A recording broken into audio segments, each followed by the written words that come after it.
అందరికీ నమస్తే. ప్రస్తుతం మనతో పాటు హైకోర్టు అడ్వకేట్ మధు శర్మ ఉన్నారు. ఆయనతో మాట్లాడదాం. నమస్తే సార్. నమస్తే. సార్ కవిత ఢిల్లీ లిక్కర్ స్కామ్‌లో ఆల్రెడీ జ్యుడిషియల్ కస్టడీలో ఉన్నారిప్పుడు. అంటే మొన్నటి వరకు సీబీఐ కస్టడీలో ఉండి మళ్ళీ ఇప్పుడు జ్యుడిషియల్ కస్టడీ.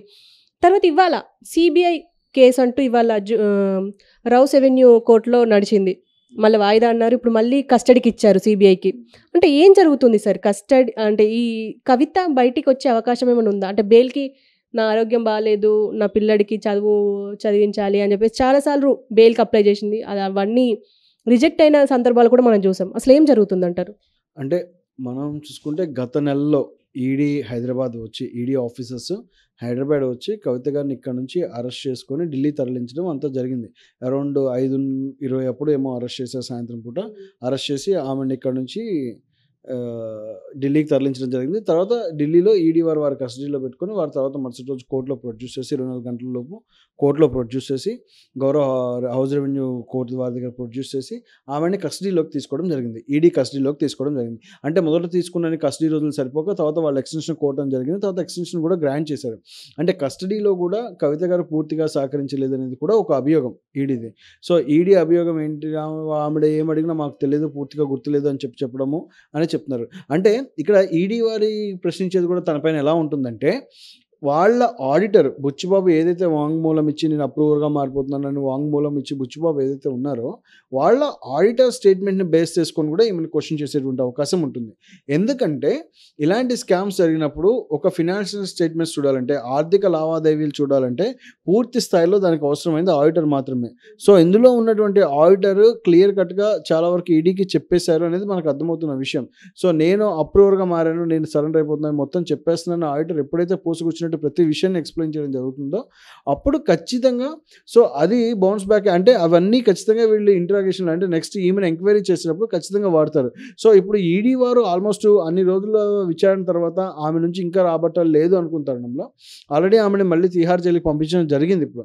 సో తిహార్ జైలుకి పంపించిన తర్వాత అంటే ఈడీ చూసేది ఎక్స్క్లూజివ్ మనీ లాండరింగ్ మీద మాత్రమే. అంటే లావాదేవీలు ఎలా జరిగాయి, ఏ స్థాయిలో ఏ అకౌంట్లో ఫండ్స్ అయింది, ఫండ్స్ ఎలా డివైడ్ అయ్యాయి, ఎక్కడెక్కడ పెట్టుబడుల రూపంగా మార్చారు. అంటే వీళ్ళు తెచ్చినటువంటి ఈ సొమ్ముని అంటే కనపడకుండా చేసినటువంటి ఈ మనీ లాండరింగ్లో ఏమవుతుందంటే ఫస్ట్ వీళ్ళు బయట నుంచి తెచ్చినటువంటి సొమ్ముని ఏదైతే చేస్తారో దాన్ని నిదానంగా సిస్టంలోకి చొప్పిస్తారు. అంటే దాన్ని స్ట్రీమ్ లైన్ అంటే బ్లాక్ మనీని వైట్ మనీగా కన్వర్ట్ చేసే ప్రయత్నం చేస్తారనమాట. సో ఇది ఎలా చేస్తున్నారు అన్నది మాత్రం ఈడీ పట్టుకుంటుంది. వీళ్ళకి రెవెన్యూ డబ్బు ఎక్కడి నుంచి వచ్చింది అనేది కూడా తెలుసుకుంటుంది. డబ్బు ఎక్కడి నుంచి వచ్చింది, ఇది ఎలా బ్లాక్ మనీగా మారింది, మళ్ళీ దీని నుంచి వైట్ మనీగా వీళ్ళు ఎలా కన్వర్ట్ చేస్తున్నారు అనేది ఈడీ చూస్తుంది. సో దాని తర్వాత ఇప్పుడు ఈడీ వారు ఆ పనిలో నిమగ్నమైన తర్వాత ఇప్పుడు సిబిఐ వారు కూడా కవిత మీద అభియోగాలు పెట్టడం జరిగింది.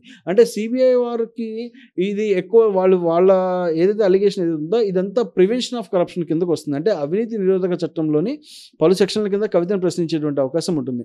ఎందుకంటే ఒక ప్రజాప్రతినిధి అయ్యుండి ప్రజాప్రాతినిధ్య చట్టాలకు లోబడి ఉండాల్సిన వ్యక్తి అయ్యుండి ప్రజాస్వామ్యంలో ప్రజల కోసం పనిచేయాల్సినటువంటి వ్యక్తి అయ్యుండి మరొక ప్రజాప్రతినిధులకి లంచం ఎరచూపి అంటే అవినీతిని వాళ్ళ చేత అవినీతికి ప్రోత్సహించేలా చేసి అవినీతిని చేయించడం అనేది చేశారా లేదా అన్నది మాత్రం సిబిఐ తన ఎంక్వైరీలో తను బయటపెట్టాల్సి ఉంటుంది. అంటే ఇక్కడ వీళ్ళ పని వచ్చేసి పూర్తిగా మనీ లాండరింగ్ చూసుకుంటే వీళ్ళు అవినీతి జరిగిందా లేదా అనే అంశాన్ని చేస్తారు. అంటే అవినీతి జరగకపోతే కనుక అంత దూరం ఆవిడ అక్కడ దాకా అరెస్ట్ అయిన రోజులు ఉండరు. అంటే ఇందులో కూడా మీరు ఇంకొక ముఖ్యమైన విషయం గుర్తుపెట్టుకోవాలి. ఇటువంటి ఆర్థిక నేరాలని చాలా సీరియస్గా పరిగణించాలని చెప్పేసి గౌరవ సుప్రీంకోర్టు వారు లోగడ వ్యాఖ్యానించడం కూడా జరిగింది. అంటే ఆర్థిక నేరస్తులకి ఒక్కసారి మనం బెయిల్ ఇవ్వడము లేదా ఆర్థిక నేరస్తుల్ని స్వేచ్ఛగా వదిలేయడం అంటే నిందితులు వీళ్ళని ప్రస్తుతానికి మనం నిందితులుగానే అని చెప్పాలి. వీళ్ళకి బెయిల్ ఇవ్వడము ఇలా ఎప్పుడైతే మనం సిస్టంలో ఎంటర్టైన్ చేయడం జరగడం ఉంటుందో ప్రజలు వీళ్ళ మీద నమ్మకం కోల్పోయే ప్రమాదం ఉంటుంది సిస్టమ్ మీద అని చెప్పేసి. సో ఇలాంటి విషయాల్లో చాలా కఠినంగా ఉండాలి అని చెప్పేసి గౌరవ సుప్రీంకోర్టు వారు చెప్పడం కూడా జరిగింది. బెయిల్ విషయానికి వస్తే కనుక నిజంగా బెయిల్ రావడం చాలా కష్టమని చెప్పుకోవాలి. ఎందుకంటే ఇదే కేసులో అరెస్ట్ అయినటువంటి డిప్యూటీ సీఎంగా ఉన్నటువంటి ఢిల్లీ డిప్యూటీ సీఎం మనీష్ సిసోడియాకి చాలా రోజులుగా బెయిల్ రిజెక్ట్ అయ్యి ఉంది. ఆల్మోస్ట్ 18 నెలలు అయిపోయింది. ఆయనకి బెయిల్ రిజెక్ట్ అయింది.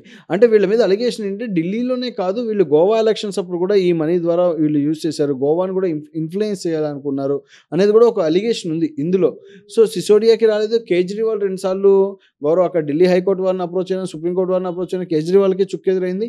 సో ఇలాంటి తరుణంలో కనుక బెయిల్ రావడం నిజంగా టఫ్ అనే చెప్పుకోవాలి. ఇవాళ సిబిఐ కస్టడీకి ఇచ్చినా కానీ సిబిఐ వారికి ఎలాంటి వాంగ్మూలం ఇస్తారు, సిబిఐ వారు ప్రశ్నించే ప్రశ్నలు అంటే అవినీతికి మిమ్మల్ని ప్రేరేపించడం ఏంటంటే లిక్కర్ పాలసీ మీద, ఫ్రేమింగ్ ఆఫ్ పాలసీ మీద ఎక్కువ అడిగేటువంటి అవకాశం ఉంటుంది. ఎందుకంటే 60-40% బేసిస్లో మీకు ఎక్కడెక్కడ ఎలా డైల్యూష్ అయ్యాయి, ప్రైవేట్ వ్యక్తులు ఎంత తీసుకున్నారు, మీరు ఎంత వేశారు, ఏ కంపెనీలకు ఎలా తరలించారు, ప్రభుత్వానికి ఎవరెవరు ఎర చూపారు, ఇవన్నీ కనుక వీటిపైన సిబిఐ ప్రశ్నించే అవకాశం కనిపిస్తుంది.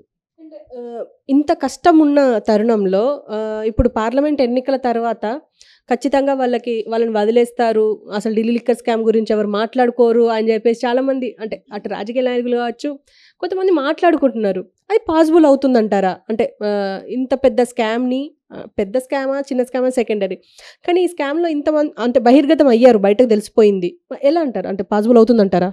అంటే ఇవి రాజకీయ కక్షల ఇంకోటి పక్కన పెడితే ఇది అంటే సామాన్యులు ఇప్పుడు మామూలుగా బయట ఎంతమంది అయినా మాట్లాడుకోవచ్చు.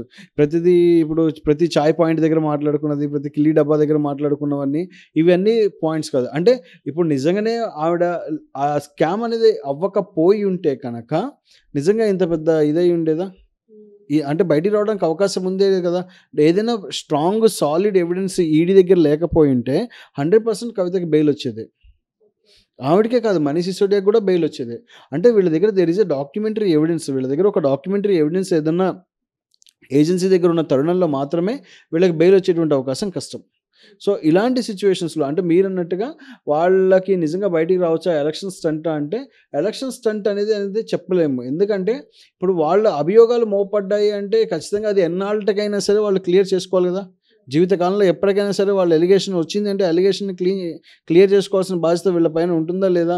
ఖచ్చితంగా ఉంటుంది. ఒకవేళ అభియోగాలే అనుకుందాం, ఇన్ కేస్ బీజేపీ రాజకీయ కక్షలు మీరన్నట్టుగా సెంట్రల్లో రాజకీయ కక్షలు పెట్టి అభియోగాలు మోపుతున్నారు అనుకున్నాం, కవిత గారికి ఇంకా అవకాశం ఉంది నామినేషన్ వేయడానికి. ఆవిడ ఎంపీగా నామినేషన్ వేయచ్చు కదా. ప్రజాక్షేత్రంలో వచ్చి ఆవిడ పోరాడి ప్రజల్లో నిజంగా పార్టీ మీద విశ్వాసం ఉన్నారని చూపించవచ్చు కదా. కేసీఆర్ గారు ఇవాళ ఆ పార్టీ పెద్ద ఆయనే కవిత తరపున ప్రచారం చేసి కవిత గారిని గెలిపించుకోవచ్చుగా. కేటీఆర్ బయట ఉన్నారు, కేటీఆర్ ప్రచారం చేసి గెలిపించుకోవచ్చు కదా. హరీష్ రావు ఉన్నారు, ట్రబుల్ షూటర్ అని చెప్తారు పార్టీలో, హరీష్ రావు గారు ప్రచారం చేసి గెలిపించవచ్చు కదా. అంటే ఇలాంటి హేమీలు ఇంకా వాళ్ళ పార్టీలో ఉన్నటువంటి దిగ్గజాలు ఇంకా అందరూ ఉన్నారు కదా. మరి వాళ్ళందరూ కవిత గారి చేత నామినేషన్ వేయించి ఇవాళ మా ప్రజాక్షేత్రంలో మా కవితకి ఇంత మద్దతు ఉంది, కవితను కోరుకుంటున్నారు ఆ నియోజకవర్గ ప్రజలు అని చెప్పొచ్చు కదా. అంటే ఇవన్నీ ఏంటంటే మామూలుగా గాలికి 100 మాటలు వస్తాయి, అవి సరదాగా ఏ చాయ్ డబ్బా దగ్గర కిల్లీ డబ్బా దగ్గర మాట్లాడుకునే మాటలు అయితే కాదు కదా. ఈడీ ఇన్వాల్వ్ అయిందంటేనే there should be an economic offence. Money laundering case వచ్చిందంటేనే ఇంత పెద్దవాళ్ళని, అంటే ఒక రకంగా రాజకీయంగా పలుకుబడి వాళ్ళు పెద్దవాళ్ళే సొసైటీలో. అంటే ఎవరిని పడితే వాళ్ళని తీసుకెళ్ళి ఉంచాల్సిన అవసరం లేదు కదా. మనం చూసాం ఇండియాలో చాలా పెద్ద వాళ్ళని జైలుతో కూడా తప్పించుకోలేకపోయారు ఆ రోజుల్లో, అవునా కదా. జైలు తప్పించుకోలేకపోయారు, తర్వాత సీఎంలుగా చేసిన వాళ్ళు ఎవరు తప్పించుకోలేకపోయారు. అంటే రాజకీయ కక్షలనే కాదు, ఒక్కసారి అభియోగం అనేది మోపితే ఎన్నాళ్ళైనా లైఫ్ టైంలో వాళ్ళు ప్రూవ్ చేసుకోవాల్సిన బాధ్యత వాళ్ళపైన ఉంటుంది, తప్పు చేయలేదని. కానీ ఇంతవరకు అది జరగలేదు కదా. Thank you sir.